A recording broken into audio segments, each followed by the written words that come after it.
Welcome back to Maranatha Teaching Channel. I am Femi Fenojo, your host. Last episode, we started looking at our next end time event, the end time prophetic events concerning the last 7 years of this present age, the 70th week of Daniel.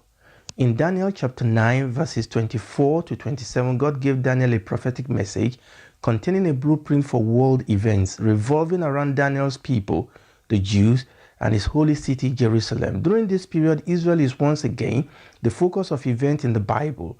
Jerusalem will again be the center of reference for what God is doing in the world.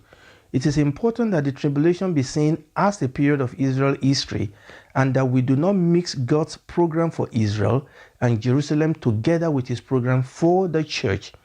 As we saw in previous episode, these 7 years, the 70th week of Daniel prophetic period, is also called the Great Tribulation in Matthew 24 and the times of Jacob's trouble in Jeremiah 30.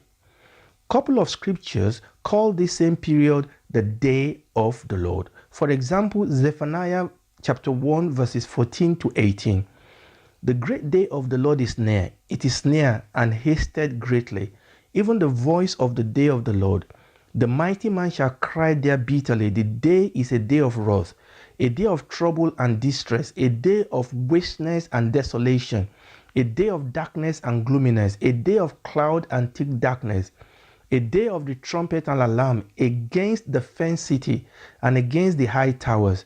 And I will bring distress upon men, that they shall walk like blind men, because they have sinned against the Lord. And their blood shall be poured out as dust, and their flesh as the dung. Neither their silver nor their gold shall be able to deliver them in the day of the Lord's wrath. But the whole land shall be devoured by the fire of his jealousy. For he shall make even a speedy riddance of all them that dwell in the land.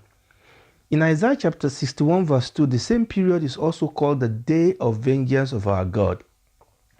The Spirit of the Lord God is upon me, because the Lord has anointed me to preach the good tidings unto the meek. He has sent me to bind up the brokenhearted, to proclaim liberty to the captives, and the opening of the prison to them that are bound, to proclaim the acceptable year of the Lord, and the day of vengeance of our God, to comfort all that mourn. We can conclude for all the scripture we have read that this period that concludes the history of the present age will be the darkest period of the world history. Our world has witnessed great cruelties, injustice, torture, fearful siege, atrocities, and bloodshed, to name but a few. But biblical end-time prophecy insists that all these will fade into insignificance compared to what is coming upon the face of the earth in her last days, and that when the great tribulation has run its course, the Lord will return to set up his glorious kingdom. We can also see from this scripture that the great tribulation will be a visitation of the wrath of God upon his enemies. During this period, God will pour out his wrath and judge the unbelieving, the godless inhabitants of the earth. Daniel chapter 9 verse 24 reveals another purpose for this 7 years tribulation. This is as it relates specifically to Israel.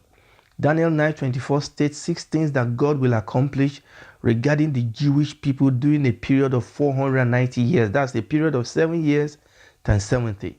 These are to finish the transgression, make an end of sin, make atonement for iniquity, bring in everlasting righteousness, seal up vision and prophecy, and anoint the most holy place.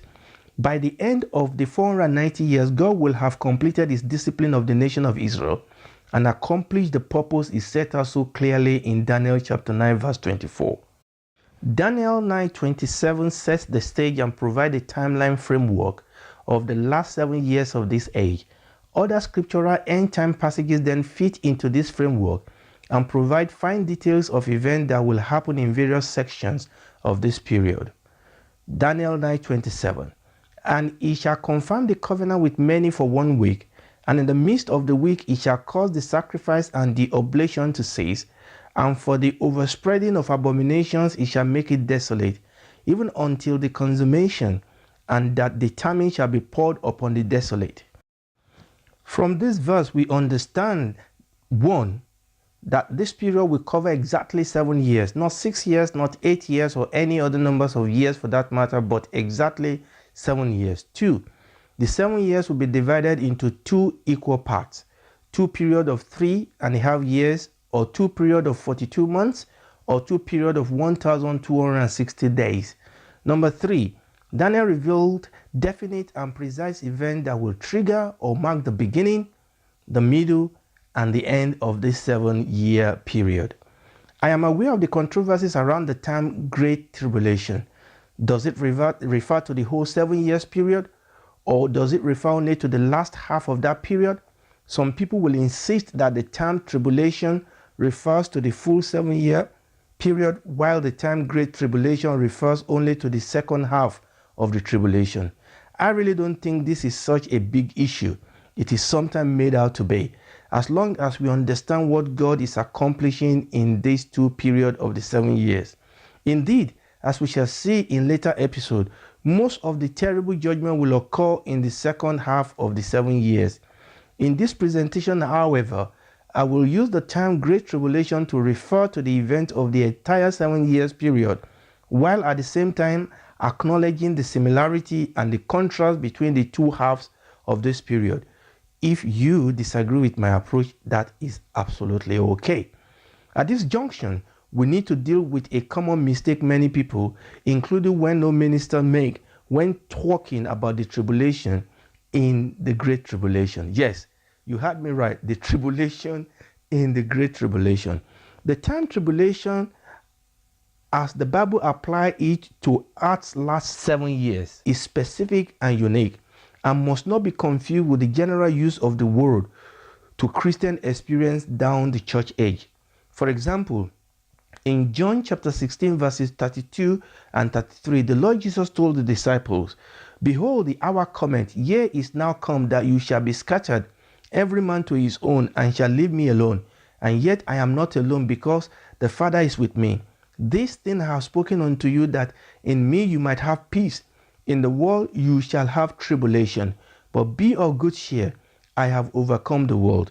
Indeed, Jesus used the same word in Greek for tribulation here in John 16:33 as he used in Matthew 24:21. The word is thlipsis in Greek. In Latin, the word is tribulo.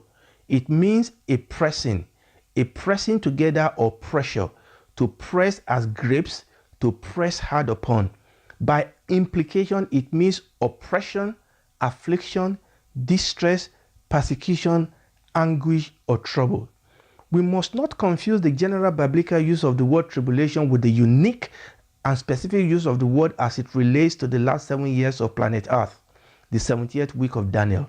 For example, in medicine, there is a group of antibiotics called penicillins. However, one specific antibiotic in this group is also called penicillin. So when you mention the name penicillin, you need to be clear which one you are referring to. The same way the word tribulation is used in general of any kind of testing, affliction, or distress which people experience throughout life, and especially of the hardship which Christ's followers will suffer, as we read in John 16:33, or the affliction which the church is now passing through, or through which they have already come. We read in 2 Corinthians chapter 4 verses 16 to 18, "For which cause we faint not, but though our outward man perish, yet the inward man is renewed day by day. For our light affliction, which is but for a moment, worketh for us a far more exceeding and eternal weight of glory, while we look not at the things which are seen, but at the things which are not seen. For the things which are seen are temporal, but the things which are not seen are eternal." The word affliction in verse 17 is thlipsis, tribulation. Acts 11:19, "Now they which were scattered abroad upon the persecution that arose about Stephen traveled as far as Phoenicia and Cyrus and Antioch, preaching the word to none, but unto the Jews only." The word persecution in this verse is thlipsis, tribulation. Paul and Barnabas warned the church in Acts 14:22 that through much thlipsis, tribulation, we must enter in the kingdom of God. It is true that the testimony of the Bible is that the church will experience general tribulation. The church will be persecuted and afflicted because of their testimony and their witness to and for Christ.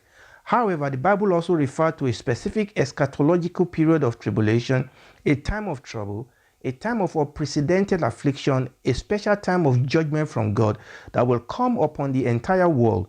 This period will culminate in the personal return of the Lord Jesus Christ to the earth. Once again, it's been a great pleasure to have your company on this episode. Please join me next time on Maranatha Teaching Channel. I am Femi Fenagio, your host. Shalom.